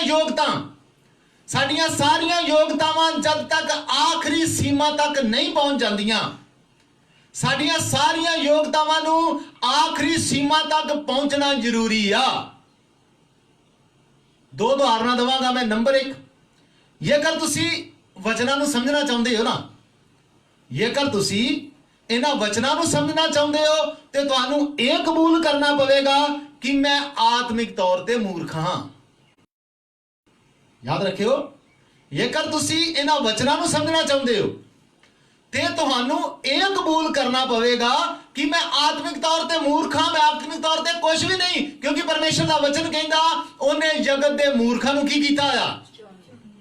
ਤੁਹਾਡੀ ਆਪਣੀ ਬੁੱਧ ਨਾਲ, ਤੁਹਾਡੇ ਆਪਣੇ ਗਿਆਨ ਦੇ ਨਾਲ, ਤੁਹਾਡੀ ਆਪਣੀ ਫਿਲਾਸਫੀ ਦੇ ਨਾਲ ਤੁਸੀਂ ਇਹਨਾਂ ਵਚਨਾਂ ਨੂੰ ਨਹੀਂ ਸਮਝ ਸਕਦੇ। ਆਪ ਨੂੰ ਸਾਰੀਆਂ ਯੋਗਤਾਵਾਂ ਤੋਂ, ਆਪਣੀ ਨੌਲੇਜ ਤੋਂ, ਆਪਣੇ ਤਰੀਕੇ ਤੋਂ, ਆਪਣੀ ਪੜ੍ਹਾਈ ਤੋਂ ਆਪਣੇ ਆਪ ਨੂੰ ਨਿਕੰਮਾ ਕਰਨਾ ਪਵੇਗਾ, ਖਾਲੀ ਕਰਨਾ ਪਵੇਗਾ, ਜ਼ੀਰੋ ਕਰਨਾ ਪਵੇਗਾ। ਜਦੋਂ ਤੁਸੀਂ ਆਪਣੇ ਆਪ ਨੂੰ ਜ਼ੀਰੋ ਕਰੋਗੇ, ਆਪਣੀਆਂ ਸਾਰੀਆਂ ਯੋਗਤਾ ਨੂੰ ਮਾਰੋਗੇ, ਫਿਰ ਪਰਮੇਸ਼ਰ ਦੇ ਵਚਨਾਂ ਦਾ ਪ੍ਰਕਾਸ਼ ਤੁਹਾਡੇ ਤੇ ਪ੍ਰਗਟ ਹੋਵੇਗਾ। ਸਾਡਾ ਟੈਲੈਂਟ, ਮੈਂ ਬੜੀ ਵਾਰ ਪਹਿਲਾਂ ਵਿੱਚ, ਸਾਡਾ ਟੈਲੈਂਟ ਕੁਝ ਨਹੀਂ ਕਰ ਸਕਦਾ, ਸਾਡੀ ਬੁੱਧ, ਸਾਡੀ ਸਮਝ ਕੁਝ ਨਹੀਂ ਕਰ ਸਕਦੀ। ਕਿਉਂਕਿ ਉਹ ਕਹਿੰਦਾ ਮੈਂ ਮੂਰਖਾਂ ਨੂੰ ਚੁਣ ਲਵਾਂਗਾ ਤੇ ਮੂਰਖਾਂ ਦੇ ਜੀਵਨ ਚ, ਮੂਰਖਾਂ ਦੇ ਮੂੰਹ ਚ ਐਸਾ ਵਚਨ ਪਾਵਾਂਗਾ ਕਿ ਬੁੱਧਵਾਨ ਕੀ ਹੋ ਜਾਣਗੇ। ਦੂਸਰੀ ਗੱਲ, ਜੇਕਰ ਤੁਸੀਂ ਆਤਮਿਕ ਸਾਮਰਥ, ਜੇਕਰ ਤੁਸੀਂ ਨਾ ਵਚਨਾਂ ਨੂੰ ਸਿੱਖਣਾ ਚਾਹੁੰਦੇ ਹੋ, ਨਾ ਵਚਨਾਂ ਨੂੰ ਸਮਝਣਾ ਚਾਹੁੰਦੇ ਹੋ, ਆਪਣੇ ਆਪ ਨੂੰ ਇਹ ਕਬੂਲ ਕਰਨਾ ਪਵੇਗਾ ਕਿ ਮੈਂ ਪਰਮੇਸ਼ਰ ਜ਼ੀਰੋ ਹੋਇਆ। ਦੂਸਰਾ, ਜੇਕਰ ਤੁਸੀਂ ਆਤਮਿਕ ਸਾਮਰਥ ਪਾਉਣਾ ਚਾਹੁੰਦੇ ਹੋ ਤੇ ਤੁਹਾਨੂੰ ਇਹ ਕਬੂਲ ਕਰਨਾ ਪਏਗਾ ਕਿ ਮੈਂ ਪਰਮੇਸ਼ਰ ਨਿਰਬਲ ਹਾਂ, ਮੈਂ ਬਲਹੀਨ ਹਾਂ, ਮੈਂ ਆਪਣੇ ਬਲ ਦੇ ਨਾਲ, ਮੈਂ ਆਪਣੀ ਸ਼ਕਤੀ ਦੇ ਨਾਲ ਕੁਝ ਨਹੀਂ ਕਰ ਸਕਦਾ। ਗੀਤ ਵੀ ਗਾਉਂਦੇ ਆ ਨਾ तो सामर्थ से ना बल से सब कुछ संभव है उसकी शक्ति के द्वारा, आत्मा दी शक्ति दे नाल। समझना चाहते हो अपने आप नू, अपनी इस सारी समझ नू आत्मिक तौर ते तुहानू मूर्ख समझना पैना। जेकर तुसी परमेश्वर दी सामर्थ पाना चाहते हो, उहदी शक्ति अनुभव करना चाहते हो, तब तुहानू यह कबूल करना पवेगा कि तुसी निर्बल हो, तुसी कुछ भी नहीं हो। यीशु मसीह दा लेट आउणा, ओदा उद्देश पहला, ओदी मर्जी पहला, बाद च साडियां मर्जियां। लोग कुर्बानी दुआ करते हैं बाइबल च भी, हे मेरे बाप जो तू की आ, तेरा नाम पाक मन्निया जाए, तेरा राज आवे, ਪਰਮੇਸ਼ਰ ਦਾ ਰਾਜ ਸਾਡੇ ਜੀਵਨਾਂ 'ਚ ਪੂਰਾ ਹੋਣਾ, ਨਾ ਕਿ ਸਾਡੀਆਂ ਮਰਜ਼ੀਆਂ। ਪਰਮੇਸ਼ਰ ਦੀ ਮਰਜ਼ੀ ਸਾਡੇ ਜੀਵਨ 'ਚ ਕੀ ਹੋਣੀ ਆ? ਪੂਰੀ ਹੋਣੀ ਆ। ਯਿਸੂ ਮਸੀਹ ਲੇਟ ਗਿਆ। ਆਈਏ ਇਹਦਾ 16 ਵਚਨ ਪੜ੍ਹਦੇ ਹਾਂ। ਤਾਂ ਥੋਮਾ ਨੇ, ਜਿਹੜਾ ਦਿਦੁਮਸ ਕਰਕੇ ਸੱਦੀਦਾ ਹੈ, ਆਪਣੇ ਗੁਰ ਭਾਈਆਂ ਨੂੰ ਕਿਹਾ, ਆਓ ਅਸੀਂ ਵੀ ਚੱਲੀਏ ਭਈ ਉਹਦੇ ਨਾਲ ਮਰੀਏ। ਹਾਂ, ਫਿਰ ਯਿਸੂ ਨੇ ਆਣ ਕੇ ਮਾਲੂਮ ਕੀਤਾ ਜੋ ਉਹਨੂੰ ਕਬਰ ਵਿੱਚ ਪਏ 4 ਦਿਨ ਹੋ ਚੁੱਕੇ ਹਨ। ਯਿਸੂ ਨੂੰ ਦੱਸਿਆ ਗਿਆ ਕਿ ਉਹਨੂੰ ਕਬਰ 'ਚ ਪਏ ਨੂੰ 4 ਦਿਨ ਹੋ ਚੁੱਕੇ ਨੇ। ਹਾਂ, ਬੈਤਨੀਆ ਯਰੂਸ਼ਲਮ ਦੇ ਨੇੜੇ ਕੋਕੂਵਾਟ ਸੀ। ਹਾਂ, ਔਰ ਬਹੁਤ ਸਾਰੇ ਯਹੂਦੀ ਮਾਰਥਾ ਅਤੇ ਮਰੀਮ ਦੇ ਕੋਲ ਆਏ ਹੋਏ ਸਨ। ਬਹੁਤ ਸਾਰੇ ਯਹੂਦੀ ਮਰੀਮ ਔਰ ਮਾਰਥਾ ਕਰਨ ਲਈ ਆਏ ਸੀ, ਉਹਨਾਂ ਨੂੰ ਤਸੱਲੀ ਦੇਣ ਲਈ ਆਏ ਹੋਏ ਸਨ। ਯਿਸੂ ਵੀ ਆ ਗਿਆ। ਹਾਂ, ਉਪਰੰਤ ਮਾਰਥਾ ਨੇ ਜਾਂ ਸੁਣਿਆ ਕਿ ਯਿਸੂ ਆਉਂਦਾ ਹੈ, ਹਾਂ, ਤਾਂ ਉਸ ਨੂੰ ਮਿਲਣ ਗਈ, ਪਰ ਮਰੀਮ ਘਰ ਵਿੱਚ ਬੈਠੀ ਰਹੀ। ਜਦੋਂ ਪਤਾ ਲੱਗਾ ਯਿਸੂ ਆ ਗਿਆ, ਮਰੀਮ ਘਰ 'ਚ ਪਰੌਣਿਆਂ ਦੇ ਕੋਲ ਬੈਠੀ ਗਈ। ਮਾਰਥਾ ਕੀ ਹੋ ਗਈ? ਮਾਰਥਾ ਮਿਲਣ ਨੂੰ ਚਲੀ ਗਈ। ਹਾਂ, ਤਦ ਮਾਰਥਾ ਨੇ ਯਿਸੂ ਨੂੰ ਆਖਿਆ, ਪ੍ਰਭੂ ਜੀ, ਜੇ ਤੂੰ ਇੱਥੇ ਹੁੰਦਾ ਤਾਂ ਮੇਰਾ ਭਰਾ ਨਾ ਮਰਦਾ। ਤਦ ਮਾਰਥਾ ਨੇ ਪ੍ਰਭੂ ਨੂੰ ਆਖਿਆ, ਪ੍ਰਭੂ ਜੀ, ਜੇ ਤੂੰ ਇੱਥੇ ਹੁੰਦਾ ਤੇ ਮੇਰਾ ਭਰਾ ਨਾ ਮਰਦਾ। ਹਾਂ, ਅਤੇ ਮੈਂ ਹੁਣ ਵੀ ਜਾਣਦੀ ਹਾਂ ਭਈ ਜੋ ਕੁਝ ਤੂੰ ਪਰਮੇਸ਼ਰ ਤੋਂ ਮੰਗੇ ਸੋ ਮੈਂ ਹੁਣ ਵੀ ਜਾਣਦੀ ਹਾਂ ਕਿ ਜੋ ਕੁਝ ਤੂੰ ਪਰਮੇਸ਼ਰ ਤੋਂ ਮੰਗੇਗਾ, ਪਰਮੇਸ਼ਰ ਕੀ ਕਰੇਗਾ? ਤੈਨੂੰ ਦੇਵੇਗਾ। ਹਾਂ, ਯਿਸੂ ਨੇ ਉਹਨੂੰ ਆਖਿਆ, ਹਾਂ, ਤੇਰਾ ਭਰਾ ਜੀ ਉਠੇਗਾ। ਕਹਿੰਦਾ ਤੇਰਾ ਭਰਾ ਕੀ ਕਰੇਗਾ? ਜੀ ਉਠੇਗਾ। ਹਾਂ, ਮਾਰਥਾ ਨੇ ਉਸ ਨੂੰ ਆਖਿਆ, ਮੈਂ ਜਾਣਦੀ ਹਾਂ। ਮਾਰਥਾ ਨੇ ਪਹਿਲਾਂ ਵਚਨ ਸੁਣੇ ਸੀ, ਹੁਣ ਅੱਗੋਂ ਯਿਸੂ ਮਸੀਹ ਨੇ ਗੱਲ ਕਹਿੰਦੀ ਮੈਂ ਜਾਣਦੀ ਹਾਂ। ਹਾਂ, ਜੋ ਕਿਆਮਤ ਨੂੰ ਅੰਤ ਦੇ ਦਿਨ ਵਿੱਚ ਉਹ ਜੀ ਉਠੂ। ਉਹ ਕਹਿੰਦੀ ਆ ਕਿ ਹਾਂ ਪਰਮੇਸ਼ਰ ਮੈਨੂੰ ਪਤਾ ਜੋ ਤੂੰ ਕਹਿਣਾ ਆ, ਕਿਆਮਤ ਨੂੰ ਇਹ ਜੀ ਉਠੇਗਾ। ਕਿਆਮਤ ਕਹਿਣ ਤੋਂ ਬਾਅਦ ਜਦੋਂ ਤੂੰ ਬਦਲਾਂ ਤੇ ਆਏਗਾ, ਜਦੋਂ ਤੂੰ ਇਹਨਾਂ ਨੂੰ ਲੈਣ ਲਈ ਆਏਗਾ, ਸਾਡਾ ਭਰਾ ਵੀ ਕੀ ਕਰੇਗਾ? ਜੀ ਉਠੇਗਾ। ਯਿਸੂ ਮਸੀਹ ਨੂੰ ਕਹਿ ਰਹੀ। ਯਿਸੂ ਮਸੀਹ ਕੀ ਕਹਿੰਦਾ ਆ? ਹਾਂ, ਯਿਸੂ ਨੇ ਉਹਨੂੰ ਕਿਹਾ, ਯਿਸੂ ਨੇ ਉਹਨੂੰ ਕਿਹਾ, ਕਿਆਮਤ ਅਤੇ ਜੀਵਨ ਮੈਂ ਹਾਂ। ਕਹਿੰਦਾ ਕਿਹੜੀ ਕਿਆਮਤ ਦੇਖਦੀ ਆ? ਕਿਆਮਤ ਤੇ ਉਹ ਜੀਵਨ ਮੈਂ ਹੀ ਆ। ਹਾਲੇਲੂਇਆ। ਮੈਂ ਹੀ ਆਉਣਾ ਹੈ ਉਦਨ, ਮੈਂ ਹੀ ਆਵਾਂਗਾ ਤੇ ਇਹਨਾਂ ਨੂੰ ਲੈ ਕੇ ਜਾਵਾਂਗਾ। ਪਰ ਅੱਜ ਆ ਚੁੱਕਾ ਆ ਮੈਂ। ਕਿਹੜੀ ਕਿਆਮਤ ਨੂੰ ਉਡੀਕਦੀ ਆ ਤੂੰ? ਹਾਂਜੀ, ਜੋ ਮੇਰੇ ਉੱਤੇ ਨੇਚਾ ਕਰਦਾ ਹੈ, ਹਾਂ, ਭਾਵੇਂ ਉਹ ਮਰ ਜਾਏ ਤਾਂ ਵੀ ਜੀਵੇਗਾ। ਹਾਲੇਲੂਇਆ। ਕਹਿੰਦਾ ਜਿਹੜਾ ਮੇਰੇ ਤੇ ਨੇਚਾ ਕਰਦਾ ਆ ਨਾ, ਉਹ ਮਰ ਵੀ ਜਾ, ਉਹ ਜੀਵੇਗਾ। ਇਹੀ ਦੁਨੀਆ ਚਾਹੁੰਦੀ ਆ, ਅਮਰ ਹੋ ਜਾਈਏ। ਕੀ ਆ ਅਮਰ ਹੋਣਾ? ਕੀ ਆ ਅਮਰ ਹੋਣਾ? ਇਹ ਆ ਯਿਸੂ ਮਸੀਹ ਤੇ ਵਿਸ਼ਵਾਸ ਕਰਨਾ। ਜੇ ਤੁਸੀਂ ਅਮਰ ਹੋਣਾ ਚਾਹੁੰਦੇ, ਦੁਨੀਆ ਅਮਰ ਹੋਣਾ ਚਾਹੁੰਦੀ ਹੈ ਨਾ, ਬਾਈਬਲ ਪੁਕਾਰ ਕੇ ਕਹਿੰਦੀ ਆ, ਅਮਰ ਤਾਂ ਮੇਰੇ ਕੋਲ ਹੈ, ਮੈਂ ਤੁਹਾਨੂੰ ਅਮਰ ਕਰਾਂਗਾ। ਪਰ ਅਮਰ ਕਿਸ ਤਰ੍ਹਾਂ ਹੋਣਾ ਹੈ? ਵਿਸ਼ਵਾਸ। ਯਿਸੂ ਮਸੀਹ ਤੇ ਵਿਸ਼ਵਾਸ ਕਰੋ, ਤੁਸੀਂ ਅਮਰ ਹੋ ਜਾਵੋਗੇ। ਹਾਂਜੀ, ਅਤੇ ਹਰ ਕੋਈ ਜਿਹੜਾ ਜਿਉਂਦਾ ਹੈ ਔਰ ਮੇਰੇ ਉੱਤੇ ਨੇਚਾ ਕਰਦਾ ਹੈ, ਹਾਂ, ਸੋ ਸਦੀਪਕ ਕਾਲ ਤੱਕ ਕਦੇ ਨਾ ਮਰੇਗਾ। ਉਹ ਸਦੀਪਕ ਕਾਲ ਤੱਕ ਕਦੇ ਨਾ ਮਰੇਗਾ। ਅਸਲ 'ਚ ਯਿਸੂ ਮਸੀਹ ਉਹਨਾਂ ਦੋਨਾਂ ਭੈਣਾਂ ਨੂੰ ਸਿਖਾਉਣਾ ਚਾਹੁੰਦਾ ਸੀ ਕਿ ਮੇਰੇ ਤੇ ਵਿਸ਼ਵਾਸ ਰੱਖਣ ਵਾਲੇ, ਜੋ ਮੇਰੇ ਤੇ ਵਿਸ਼ਵਾਸ ਕਰਦੇ, ਉਹਨਾਂ ਦੇ ਲਈ ਆਖਰੀ ਲਫ਼ਜ਼ ਨਹੀਂ ਆ। ਅਸੀਂ ਪਿਛਲੇ ਦਿਨਾਂ 'ਚ ਵੀ ਇਹ ਪ੍ਰਚਾਰ ਕਰ ਰਹੇ ਸੀ, ਪਿਛਲੇ ਦਿਨਾਂ 'ਚ ਸਿੱਖ ਰਹੇ ਸੀ ਕਿ ਅਸਲੀ ਮਸੀਹੀ ਜੀਵਨ ਮੌਤ ਤੋਂ ਬਾਅਦ ਸ਼ੁਰੂ ਹੁੰਦਾ ਆ। ਅਸੀਂ ਵਿਸ਼ਵਾਸੀ ਕਾਹਦੇ ਵਿਸ਼ਵਾਸੀ ਆ? ਅਸੀਂ ਮੌਤ ਤੋਂ ਬਾਅਦ ਦੇ ਜੀਵਨ ਤੇ ਵੀ ਵਿਸ਼ਵਾਸ ਕਰਦੇ ਹਾਂ, ਇਸ ਕਰਕੇ ਅਸੀਂ ਵਿਸ਼ਵਾਸੀ ਕਹਿਲਾ ਜਾਂਦੇ ਆ। ਅਸਲੀ ਜੀਵਨ ਮੌਤ ਤੋਂ ਬਾਅਦ ਸ਼ੁਰੂ ਹੁੰਦਾ ਆ। ਔਰ ਯਿਸੂ ਮਸੀਹ ਇਸ ਚੀਜ਼ ਦੇ ਦੁਆਰਾ ਉਹਨਾਂ ਦੋਨਾਂ ਭੈਣਾਂ ਨੂੰ ਵੀ ਔਰ ਜਿੰਨੇ ਲੋਕ ਉੱਥੇ ਇਕੱਠੇ ਸੀ ਉਹਨਾਂ ਨੂੰ ਇਹ ਦੱਸਣਾ ਚਾਹੁੰਦਾ ਸੀ ਕਿ ਜੋ ਮੇਰੇ ਤੇ ਵਿਸ਼ਵਾਸ ਕਰਦੇ ਨੇ, ਮੌਤ ਉਹਨਾਂ ਦੇ ਲਈ ਆਖਰੀ ਲਫ਼ਜ਼ ਨਹੀਂ ਆ, ਮੌਤ ਉਹਨਾਂ ਦੇ ਲਈ ਅੰਤ ਨਹੀਂ ਆ। ਯਿਸੂ ਤੇ ਵਿਸ਼ਵਾਸ ਕਰਨ ਵਾਲਿਆਂ ਦੇ ਲਈ ਮੌਤ ਮਾਲਕ ਨਹੀਂ ਆ। ਯਿਸੂ ਤੇ ਵਿਸ਼ਵਾਸ ਕਰਨ ਵਾਲਿਆਂ ਦੇ ਲਈ ਮੌਤ ਕੀ ਨਹੀਂ ਆ? ਮਾਲਕ ਨਹੀਂ ਆ। ਉਹ ਉਹਨਾਂ ਦੀ ਸੇਵਾਦਾਰ ਆ ਜਾਂ ਨੌਕਰ ਆ, ਜੋ ਉਹਨਾਂ ਨੂੰ ਅਸਲੀ ਘਰ 'ਚ ਕੀ ਕਰਦੀ ਆ? ਲੈ ਜਾਂਦੀ ਆ। ਯਿਸੂ ਤੇ ਵਿਸ਼ਵਾਸ ਕਰਨ ਵਾਲਿਆਂ ਦੇ ਲਈ ਮੌਤ ਗੇਟਕੀਪਰ ਆ। ਯਿਸੂ ਤੇ ਵਿਸ਼ਵਾਸ ਕਰਨ ਵਾਲਿਆਂ ਦੇ ਲਈ ਮੌਤ ਇੱਕ ਗੇਟਕੀਪਰ ਆ, ਜੋ ਰਾਜਿਆਂ ਦੇ ਰਾਜੇ ਦੇ ਮਹਿਮਾਨਾਂ ਨੂੰ ਦਰਵਾਜ਼ਾ ਖੋਲ ਕੇ ਰਾਜੇ ਦੇ ਕੋਲ ਕੀ ਕਰਦੀ ਆ? ਪਹੁੰਚਾ ਦਿੰਦੀ ਆ। ਇਸ ਕਾਰਨ ਤੇ ਹੀ, ਇਹਨਾਂ ਵਚਨਾਂ ਦੇ ਕਾਰਨ ਹੀ ਪਰਮੇਸ਼ਰ ਦੇ ਵਚਨ 'ਚ ਲਿਖਿਆ ਆ, ਇੱਕ ਵਿਸ਼ਵਾਸੀ, ਇੱਕ ਮਸੀਹੀ ਮੌਤ ਨੂੰ ਵੀ ਲਲਕਾਰਦਾ ਆ ਕਿ ਹੇ ਮੌਤ, ਤੇਰਾ ਡੰਗ ਕਿੱਥੇ ਆ? तो आइए पढ़ते हैं 11 ਦੀ 33 वचन। ਉਪਰੰਤ ਜਾਂ ਯੀਸ਼ੂ ਨੇ ਉਹਨੂੰ ਰੋਂਦਿਆਂ ਅਤੇ ਉਹਨਾਂ ਯਹੂਦੀਆਂ ਨੂੰ ਵੀ ਜੋ ਉਹਦੇ ਨਾਲ ਆਏ ਸਨ ਰੋਂਦੇ ਵੇਖਿਆ। ਕਹਿੰਦਾ ਜਦੋਂ ਯਿਸੂ ਮਸੀਹ ਨੇ ਉਹ ਮਰੀਮ ਤੇ ਮਾਰਥਾ ਨੂੰ ਵੀ ਰੋਂਦਿਆਂ ਤੇ ਉਹ ਜਿਹੜੇ ਯਹੂਦੀ ਸੀ ਉਹਨਾਂ ਨੂੰ ਵੀ ਆਪਣੇ ਨਾਲ ਆਏ ਰੋਂਦਿਆਂ ਵੇਖਿਆ, ਹਾਂ, ਤਾਂ ਆਤਮਾ ਵਿੱਚ ਕਲਪਿਆ ਅਤੇ ਘਬਰਾਇਆ। ਉਹ ਆਤਮਾ ਦੇ ਵਿੱਚ ਕਲਪਿਆ ਅਤੇ ਘਬਰਾਇਆ, ਹਾਂ, ਔਰ ਆਖਿਆ ਤੁਸਾਂ ਉਹਨੂੰ ਕਿੱਥੇ ਰੱਖਿਆ ਹੈ? ਹਾਂ। ਉਹਨਾਂ ਉਸ ਆਖਿਆ ਪ੍ਰਭੂ ਜੀ ਆ ਵੇਖ। ਯੀਸ਼ੂ ਰੋਇਆ। ਇਸ ਇੱਥੇ ਨੇ ਲਿਖਿਆ ਯਿਸੂ ਰੋਇਆ। ਇੱਥੇ ਕਈ ਤਰ੍ਹਾਂ ਦੇ ਵਾਦ ਨੇ। ਕਈ ਲੋਕ ਕਹਿੰਦੇ ਯਿਸੂ ਨਹੀਂ ਰੋਇਆ ਸੀ, ਬਾਈਬਲ ਲਿਖਦੀ ਹੈ ਯਿਸੂ ਰੋਇਆ। ਮੈਂ ਦੋ ਚੀਜ਼ਾਂ ਇਸ ਜਗ੍ਹਾ ਤੇ ਸਮਝਾਉਣਾ ਚਾਹਾਂਗਾ। ਯਿਸੂ ਦੇ ਰੋਣ ਦਾ ਕਾਰਨ ਕੀ ਸੀ? ਕਿ ਯਿਸੂ ਮਸੀਹ ਲਾਜ਼ਰ ਦੀ ਮੌਤ ਤੇ ਰੋ ਰਿਹਾ ਸੀ? ਕਿ ਯਿਸੂ ਮਸੀਹ ਤਾਂ ਰੋ ਰਿਹਾ ਸੀ ਕਿ ਉਹ ਸਾਰੇ ਰੋ ਰਹੇ ਨੇ? ਕਿ ਯਿਸੂ ਮਸੀਹ ਨੂੰ ਪਤਾ ਨਹੀਂ ਸੀ ਕਿ ਲਾਜ਼ਰ ਨੂੰ ਮੈਂ ਹੁਣੇ ਜਾਣਾ ਤੇ ਜਿੰਦਾ ਕਰ ਦੇਵਾਂਗਾ? ਹਾਲਾਂਕਿ ਆਪਣੇ ਚੇਲਿਆਂ ਨੂੰ ਕਹਿ ਰਿਹਾ ਕਿ ਉਹ ਸੌਂ ਗਿਆ ਆ। ਮਰੀਮ ਨੂੰ ਵੀ ਕਿਹਾ, ਆਪਣੇ ਚੇਲਿਆਂ ਨੂੰ ਵੀ ਕਿਹਾ ਕਿ ਇਹ ਮੌਤ, ਇਹ ਬਿਮਾਰੀ ਮੌਤ ਦੀ ਨਹੀਂ ਹੈ, ਬਲਕਿ ਇਹਦੇ ਨਾਲ ਪਰਮੇਸ਼ਰ ਦੇ ਨਾਮ ਨੂੰ ਕੀ ਮਿਲਣੀ ਆ? ਵਡਿਆਈ ਮਿਲਣੀ ਹੈ, ਮਹਿਮਾ ਮਿਲਣੀ ਆ। ਯਿਸੂ ਮਸੀਹ ਦਾ ਰੋਣਾ ਬਣਦਾ ਆ। ਜੇ ਉਹ ਰੋਇਆ ਆ ਨਾ ਤੇ ਉਹ ਤਾਂ ਰੋਇਆ ਕਿ ਮੌਤ ਤੇ ਕਿਆਮਤ ਇਹਨਾਂ ਦੇ ਵਿੱਚ ਫਿਰ ਰਹੀ ਆ, ਤੇ ਤਾਂ ਵੀ ਮੇਰੇ ਤੇ ਵਿਸ਼ਵਾਸ ਨਹੀਂ ਕਰਦੇ।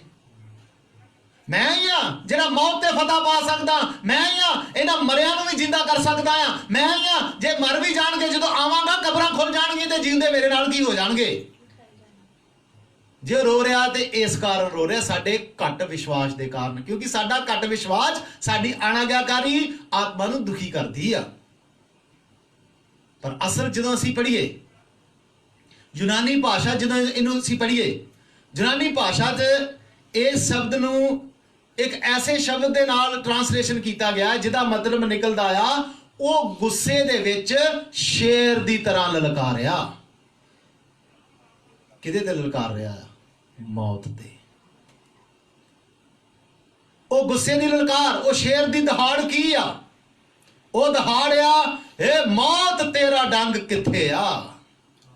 ਉਹ ਦਹਾੜਿਆ ਸ਼ੈਤਾਨ ਦੇ ਉਸ ਸਿਸਟਮ ਤੇ, ਸ਼ੈਤਾਨ ਤੂੰ ਇਨਸਾਨ ਨੂੰ, ਤੂੰ ਆਦਮ ਨੂੰ ਪਾਪ ਦੇ ਵਿੱਚ ਡੇਗ ਕੇ ਮਾਰ ਦਿੱਤਾ ਸੀ ਨਾ, ਇਹਨਾਂ ਨੂੰ ਜਗਾਉਣ ਵਾਲਾ ਆ ਗਿਆ। ਅੱਜ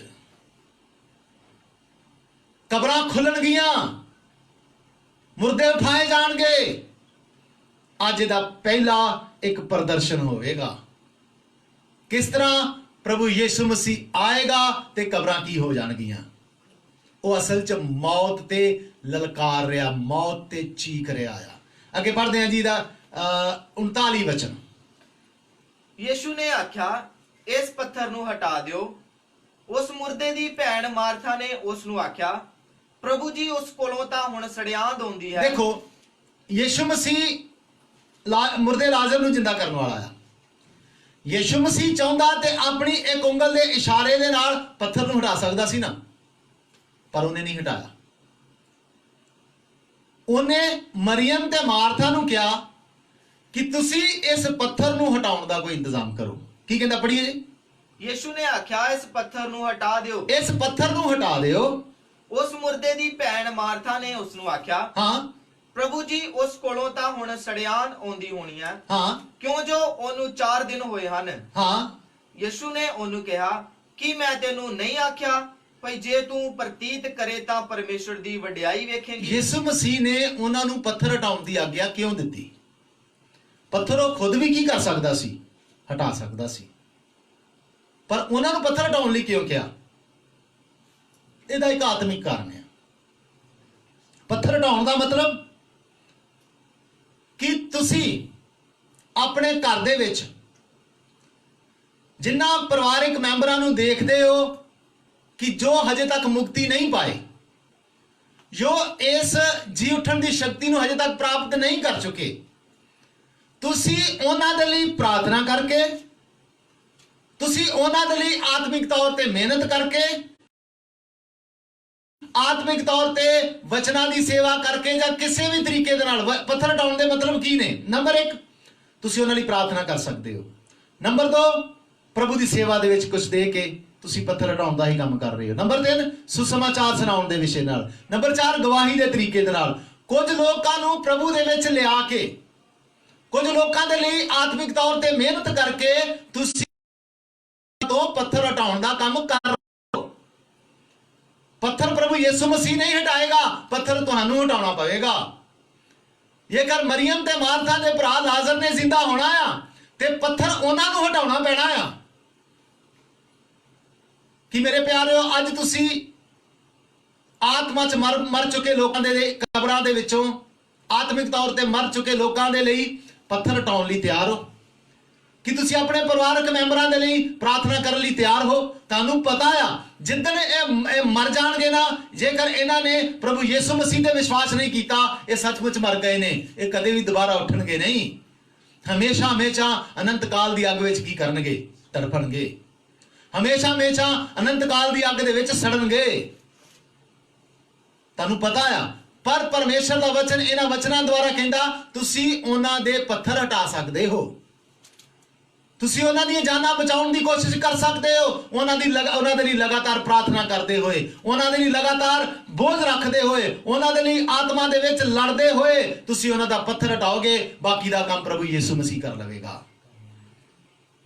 ਅੱਜ ਆਪਣੇ ਪਰਿਵਾਰਾਂ ਨੂੰ ਦੇਖੀਏ, ਉਹਨਾਂ ਦੇ ਆਤਮਿਕ ਜੀਵਨਾਂ ਨੂੰ ਦੇਖੀਏ। ਜੇਕਰ ਉਹ ਆਤਮਾ ਦੇ ਵਿੱਚ ਮਰ ਚੁੱਕੇ ਨੇ, ਉਹਨਾਂ ਨੂੰ ਕੋਈ ਆਸ ਨਹੀਂ ਆ, ਯਿਸੂ ਆਗਾ ਲੈ ਜਾਏਗਾ, ਕੋਈ ਆਸ ਨਹੀਂ ਆ, ਕਬਰਾਂ ਖੁੱਲਣ ਦੀ ਵੀ ਆਸ ਨਹੀਂ ਆ, तो मेरे प्यारेओ अज तुहाडा फर्ज आ अपने भरा दी कबर तो जिस तरह उन्हें पत्थर हटवाया तुसी भी हटवाओ। देखिया उन्होंने कबर हटाया, यीशु मसीह ने आवाज दी, पढ़िए। सोना उस पत्थर नूं हटा दिता। हाँ। ਅਤੇ ਯਿਸੂ ਨੇ ਅੱਖਾਂ ਉਤਾਂ ਕਰਕੇ ਆਖਿਆ, ਯਿਸੂ ਨੇ ਅੱਖਾਂ ਉਤਾਂ ਕਰਕੇ ਆਖਿਆ, हे ਪਿਤਾ ਮੈਂ ਤੇਰਾ ਸ਼ੁਕਰ ਕਰਦਾ ਹਾਂ, ਮੈਂ ਤੇਰਾ ਸ਼ੁਕਰ ਕਰਦਾ ਹਾਂ ਜੋ ਤੈਂ ਮੇਰੀ ਸੁਣੀ। ਹਾਂਜੀ। ਅਤੇ ਮੈਂ ਜਾਣਿਆ ਜੋ ਤੂੰ ਮੇਰੀ ਸਦਾ ਸੁਣਦਾ ਹੈ। ਹਾਂ। ਪਰ ਇਹਨਾਂ ਲੋਕਾਂ ਦੇ ਕਾਰਨ ਜਿਹੜੇ ਆਲੇ ਦੁਆਲੇ ਖੜੇ ਹਨ, ਮੈਂ ਇਹ ਆਖਿਆ ਤਾਂ ਉਹ ਪ੍ਰਤੀਤ ਕਰਨ ਜੋ ਮੈਂ ਤੈਨੂੰ ਕੱਲਿਆ। ਹਾਂ। ਇਹ ਕਹਿ ਕੇ ਉੱਚੀ ਆਵਾਜ਼ ਮਾਰੀ ਕਿ ਲਾਜ਼ਰ ਬਾਹਰ ਆ। ਇਹ ਕਹਿ ਕੇ ਉਹਨੇ ਉੱਚੀ ਆਵਾਜ਼ ਮਾਰੀ ਕਿ ਲਾਜ਼ਰ बाहर आ जा। शुक्र है परमेश्वर दा, उन्हें लाजर दा नाम लैके आवाज मारी। ये करो ने क्या होंदा बाहर आ जाओ, तो हो सकता उस जगह दी सारियां कबरां की हो गई होंदियां। लाजर नूं आवाज दे के बाहर ले आंदा है। 4 दिन दा मरिया होया, लोकां नूं शक्या हुण तक इहदी बॉडी भी की करनी हो गई होगी, सड़नी शुरू हो गई होगी। पर परमेश्वर उदों भी साडे जीवन च काम शुरू करदा आ जदों असीं बिल्कुल खत्म हो चुके होंदे आ। लाजर बाहर आ गया, बाहर आउंदिया की अवस्था होदी? हाँ जी पढ़िए। ਉਹ ਜਿਹੜਾ ਮੋਇਆ ਸੀ ਕਫਨ ਨਾਲ ਹੱਥ ਪੈਰ ਬੰਦੇ ਹੋਏ ਬਾਹਰ ਨਿਕਲ ਆਇਆ। ਉਹਦੇ ਕਫਨ ਦੇ ਨਾਲ ਹੱਥ ਪੈਰ ਬੰਨੇ ਨੇ, ਉਹ ਬਾਹਰ ਨਿਕਲ ਆਇਆ ਆ। ਔਰ ਉਹਦੇ ਮੂੰਹ ਤੇ ਰੁਮਾਲ ਲਪੇਟਿਆ ਹੋਇਆ ਸੀ। ਉਹਦੇ ਮੂੰਹ ਤੇ ਰੁਮਾਲ ਲਪੇਟਿਆ ਹੋਇਆ ਸੀ। ਯਿਸੂ ਨੇ ਉਹਨਾਂ ਨੂੰ ਆਖਿਆ, ਹਾਂ, ਇਹਨੂੰ ਖੋਲੋ ਅਤੇ ਜਾਣ ਦਿਓ। ਇਹਨੂੰ ਖੋਲ ਦਿਓ ਔਰ ਇਹਨੂੰ ਕੀ ਕਰੋ? ਜਾਣ ਦਿਓ। ਪੱਥਰ ਹਟਾਉਣ ਦੀ ਵੀ ਜ਼ਿੰਮੇਵਾਰੀ ਸਾਡੀ ਆ ਔਰ ਉਹਨੂੰ ਖੋਲਣ ਦੀ ਵੀ ਜ਼ਿੰਮੇਵਾਰੀ ਕੀ ਆ? ਉਹਦੇ ਹੱਥ ਪੈਰ ਵੱਜੇ ਨੇ, ਉਹਦੇ ਹੱਥਾਂ ਪੈਰਾਂ 'ਚੋਂ ਸ਼ੈਤਾਨ ਦੇ ਬੰਧਨਾਂ ਨੂੰ, ਉਹਨਾਂ ਮੌਤ ਦੀਆਂ ਨਿਸ਼ਾਨੀਆਂ ਨੂੰ ਤੋੜਨ ਦੇ ਲਈ ਤੁਸੀਂ ਮਿਹਨਤ ਕਰੋ। ਪਰਮੇਸ਼ਰ ਇਸ ਕੰਮ ਦੇ ਕਰਨ ਦੇ ਲਈ ਤੁਹਾਨੂੰ ਆਗਿਆ ਦਿੱਤੀ ਹੋਈ ਆ। ਵਚਨ 'ਚ ਲਿਖਿਆ ਜੋ ਕੁਝ ਤੁਸੀਂ 2 ਜਣੇ ਮਿਲ ਕੇ ਇਸ ਜ਼ਮੀਨ ਤੇ ਬੰਨ ਦਿਓਗੇ ਜਾਂ ਇਸ ਜ਼ਮੀਨ ਤੇ ਖੋਲ ਦਿਓਗੇ, ਉਹ ਆਕਾਸ਼ 'ਚ ਕੀ ਹੋ ਜਾਵੇਗਾ। ਜਿਹਦੇ ਵੀ ਬੰਧਨ ਤੁਸੀਂ ਖੋਲੋਗੇ, ਪਰਮੇਸ਼ਰ ਸਵਰਗ ਦੇ ਵਿੱਚ ਉਹਦੇ ਬੰਧਨ ਖੋਲੇਗਾ। ਜਿਹਦੇ ਲਈ ਤੁਸੀਂ ਪ੍ਰਾਰਥਨਾ ਕਰੋਗੇ, ਪਰਮੇਸ਼ਰ ਤੁਹਾਡੀ ਮਦਦ ਕਰੇਗਾ, ਪਰਮੇਸ਼ਰ ਤੁਹਾਡੀ ਸਹਾਇਤਾ ਕਰੇਗਾ।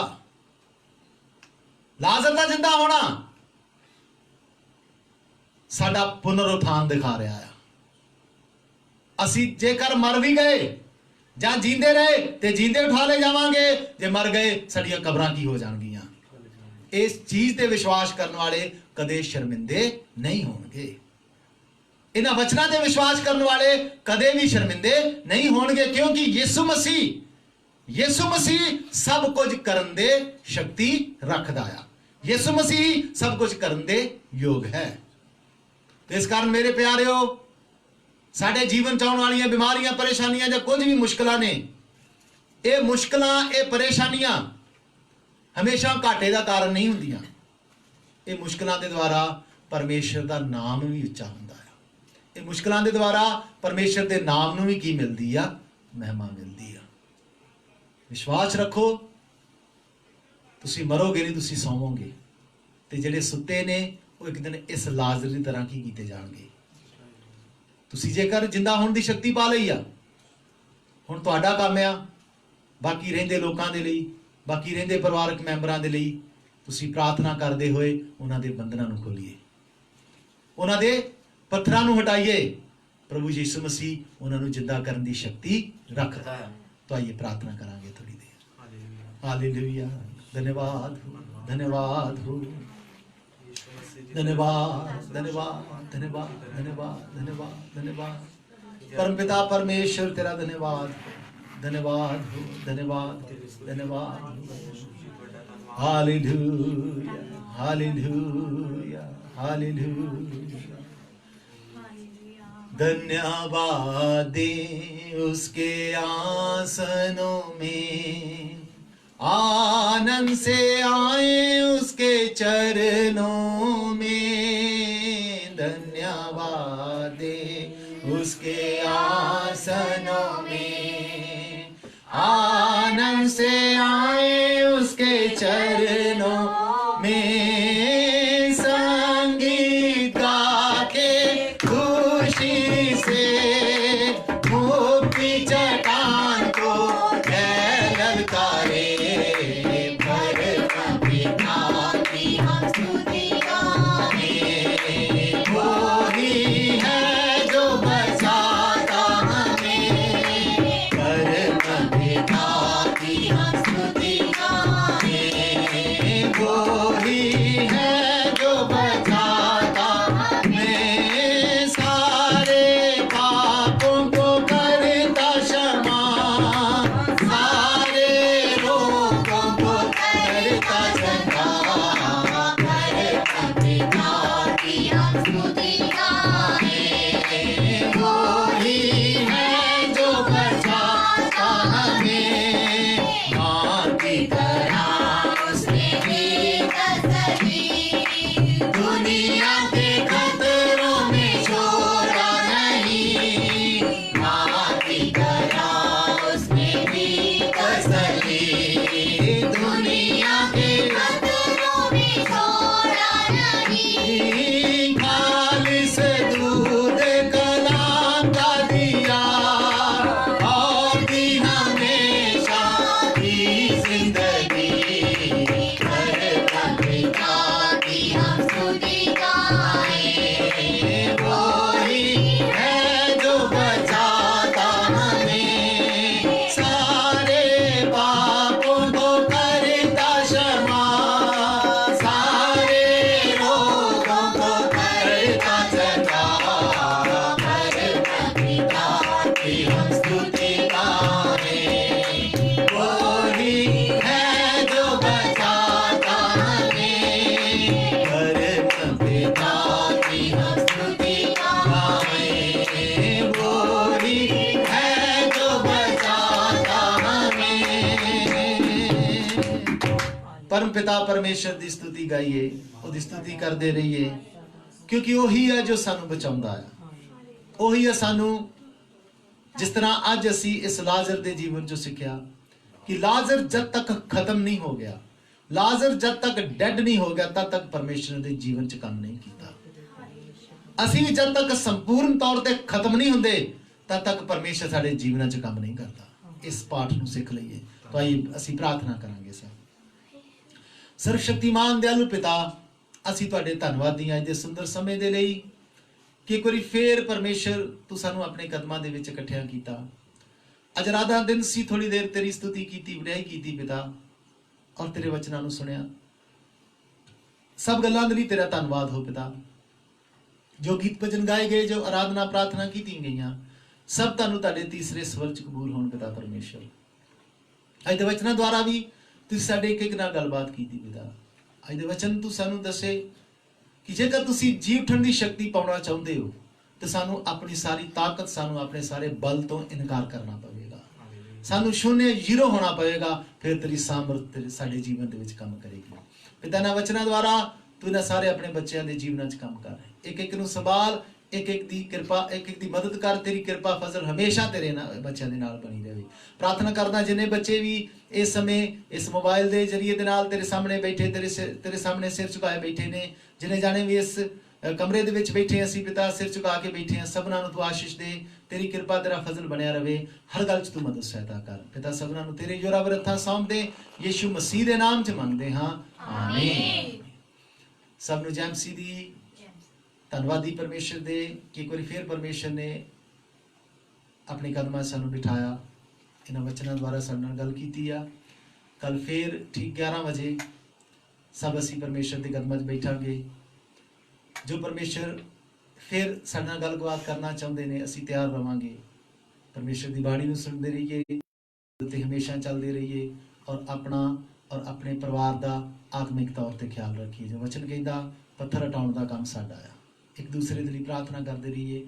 ਕੱਲ ਤੱਕ ਜਦ ਤੱਕ ਅਸੀਂ ਦੁਬਾਰਾ ਨਾ ਮਿਲੀਏ, ਸਭ ਪਰਮੇਸ਼ਰ ਸਾਨੂੰ ਸੰਭਾਲੇ। ਤੁਹਾਡੇ ਸਭਨਾਂ ਤੇ, ਸਭਨਾਂ ਉੱਪਰ, ਤੁਹਾਡੇ ਪਰਿਵਾਰਾਂ ਉੱਪਰ ਪਰਮੇਸ਼ਰ ਦੀ ਕਿਰਪਾ ਬਣੀ ਰਹੇ। ਧੰਨਵਾਦੀ।